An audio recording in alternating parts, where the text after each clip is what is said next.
بخاری کی تقریب کو کیوں بناتے ہیں؟ پہلی بات یہ ہے کہ سنت رسول ہے، ہم علماء دیوبند سے تعلق رکھتے ہیں، ہمارا ہر کام قرآن اور حدیث سے ثابت ہوتا ہے۔ ہم بچوں کو بخاری پڑھاتے ہیں تو سال کے بعد سر پہ پگڑی پہناتے ہیں، توجہ میری طرف، دیکھنا میری طرف، اور جب بچیوں کو پڑھاتے ہیں تو سال کے بعد ان کے سروں پہ چنی چادر پہنائی جاتی ہے، دیہاتی ہم سریکی والے چنی کہتے ہیں، اردو میں چادر کہتے ہیں، اور اس طرح ہر زبان کا اپنا ایک لفظ ہے۔ انہیں چادر پوشی کی جاتی ہے، دوپٹہ پہنایا جاتا ہے۔ دلیل کیا ہے کہ جب جنگ خیبر لڑی گئی اور وہ خیبر کا قلعہ جو کئی دنوں سے فتح نہیں ہو رہا تھا، حضور نے فرمایا کل میں ایک ایسے شخص کو بلاؤں گا جو اللہ کے رسول سے محبت کرتا ہے، اللہ اور اللہ کے رسول اس سے محبت کرتا ہے۔ صبح ہوئی تو حضور نے فرمایا کہاں ہے وہ علی شیر خدا، کہاں ہے علی شیر خدا؟ حیدر کرار علی کو بلایا گیا، رسول اللہ نے فرمایا علی جاؤ یہ تلوار ذوالفقار لے جاؤ، میرا امامہ لے جاؤ، جاؤ قلعے کو فتح کرو۔ وہاں مرہب نامی ایک پہلوان رہتا تھا، عرب کا مشہور پہلوان تھا، 100 آدمیوں سے اکیلا لڑتا تھا۔ اس نے علی کو دیکھا، کہا علی تیرا کام نہیں میرا مقابلہ کرنے کا۔ سیدنا علی نے فرمایا تمہیں ناز ہے اپنی بہادری پہ، مجھے ناز ہے محمد کی غلامی پہ، تجھے ناز ہے اپنی طاقت پر، مجھے ناز ہے رب ذوالجلال کی مدد و نصرت پر۔ اللہ کریم نے فتح عطا فرمائی، سیدنا علی نے اس کا سر تن سے جدا کر دیا۔ حضور نے فرمایا بلاؤ علی کو، بلاؤ، علماء میرے دائیں بائیں بیٹھے ہیں۔ حضور نے علی کو بلایا، ایسے چادر نکالی اور آپ نے ان کی دستار بندی فرمائی اور فرمایا جو دین کا اعلیٰ کام کر کے آئے اس کے سر کے اوپر پگڑی بنوانا، چادر پہنوانا محمد مصطفیٰ کی سنت ہے۔ سبحان اللہ۔ تو ہم اس لیے ہر سال بخاری کا پروگرام کرتے ہیں، نمبر ایک بات۔ نمبر دو، آپ کو کیوں بلایا؟ آپ کس لیے تشریف لائے؟ یہ میرے کچھ دوست بیٹھے ہیں کراچی سے تشریف لائے، اللہ ان کا آنا قبول فرمائے۔ کیوں تکلیف لی آپ کو؟ کیوں آپ کا کاروبار رکوایا؟ کیوں اتنا بڑا پروگرام بنایا گیا؟ 3-3.5 لاکھ روپے کا خرچہ کیا گیا، آپ کو مزدوری آپ کی بند کر دی گئی، ہمارے بھی اپنے کام چھڑوائے گئے، محنت ہوئی، اور یہ میری ٹیم جو ساری میرے ساتھ ہوم ورک کر رہی تھی اور یہ سارے کا سارا کام کر رہے تھے، میرے اسکول کے طالب علم، ان کو بھی میں خراج تحسین پیش کرتا ہوں۔ ایک ہفتہ سے مسلسل جد و جہد کر رہے ہیں، اللہ ان کی جوانیوں میں برکت عطا فرمائے۔ کیوں یہ پروگرام بنایا گیا؟ اس لیے مدارس والے پروگرام کرتے ہیں، بزرگوں نے فرمایا، میرے اکابر نے فرمایا، بڑے بڑے بزرگوں نے فرمایا بخاری شریف کی حدیث کے اختتام پر جو دعا مانگی جائے گی، آپ اس دعا میں آئیں گے، اللہ آپ کے سارے سال کے گناہوں کو معاف فرما دیں گے۔ سمجھ آئی کہ نہیں آئی؟ اللہ آپ کے سارے گناہوں کو۔ اب پہلی بات پہ آؤں، اس مجلس میں جو لوگ آتے ہیں، اسی بخاری میں لکھا ہے، حدیث میں آتا ہے، فرمایا 4 انعام آپ کو ملیں گے۔ کتنے؟ شاید لوگ تنگ بیٹھے ہو نا، ان لوگوں نے ہمیں کیوں مجبور کر کے بٹھایا صبح سے زور تک؟ 4 انعام ملیں گے آپ کو۔ پہلا، نزلت علیہم الرحمہ، اللہ کی رحمت یہاں برسے گی۔ دوسرا، ان کے دلوں کے اوپر اطمینان و سکون کی بارشیں آئیں گی۔ پیسہ ہوتے ہوئے بعض دفعہ سکون نہیں ہوتا، اصل چیز ہے سکون۔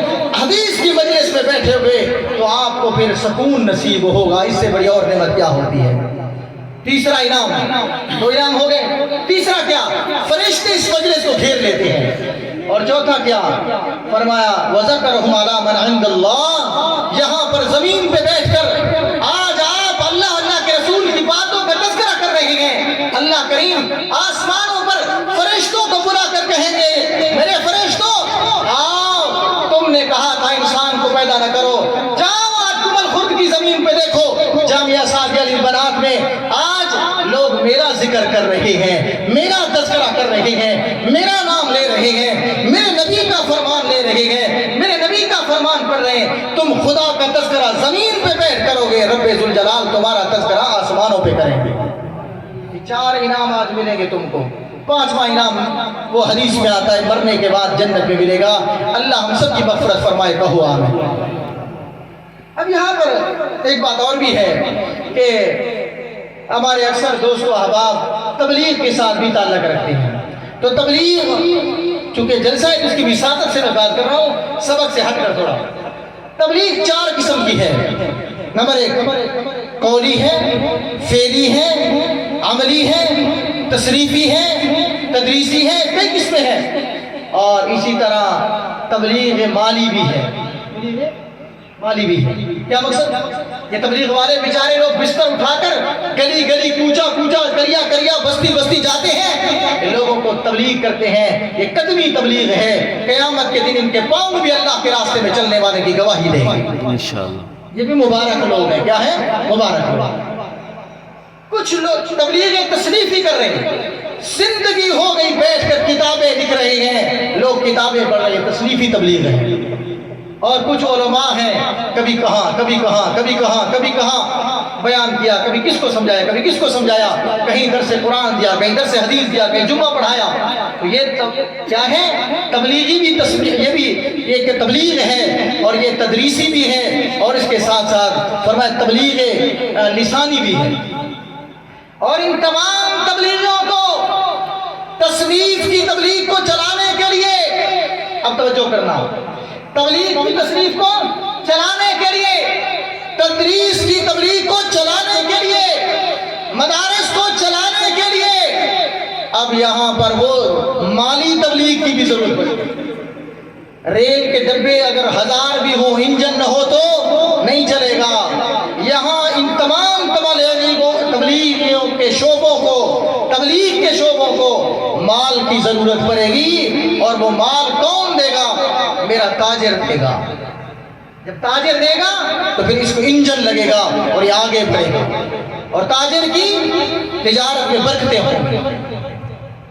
جناب رسول اللہ صلی اللہ علیہ وسلم معراج پر تشریف لے گئے تو آپ نے کچھ لوگوں کو دیکھا جو بیج ڈالتے ہیں زمین پر، فوراً فصل اگاتی ہیں، کاٹتے ہیں، پھر ڈالتے ہیں، پھر اگاتے ہیں۔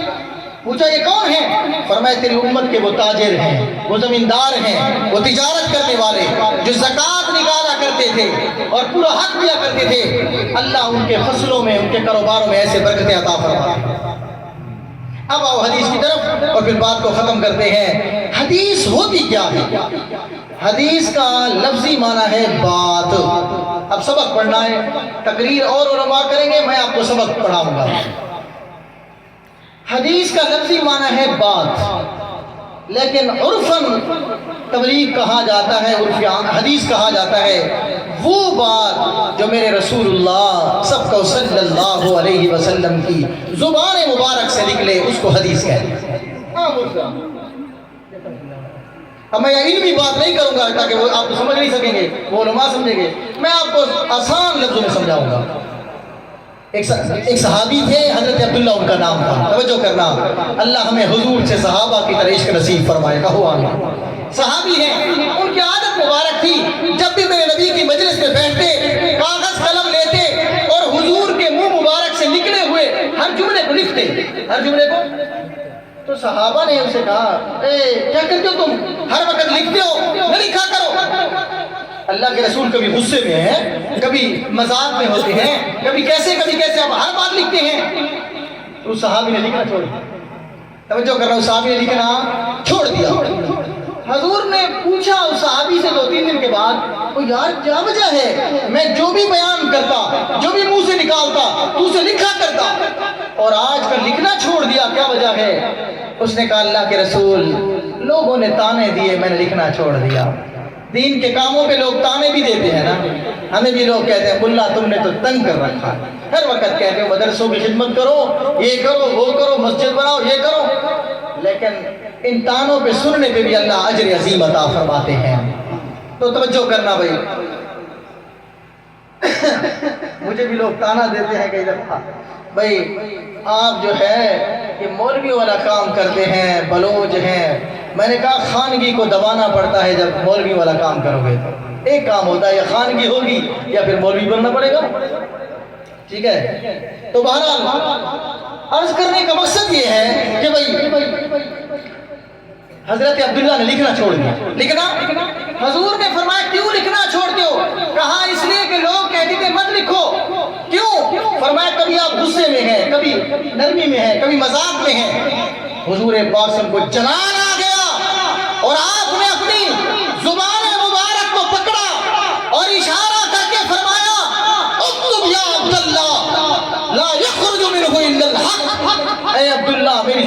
سے جو نکلے اس کو لکھا کرو، اس زبان سے حق کے علاوہ کچھ نکلتا ہی نہیں۔ رسول اللہ کی زبان مبارک سے یہ حدیث ہے۔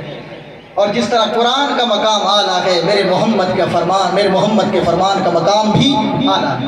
حدیث کیا ہوتی ہے؟ جن لوگوں کو حضور کی حدیث سے محبت ہو گئی انہوں نے زندگیاں قربان کر دی۔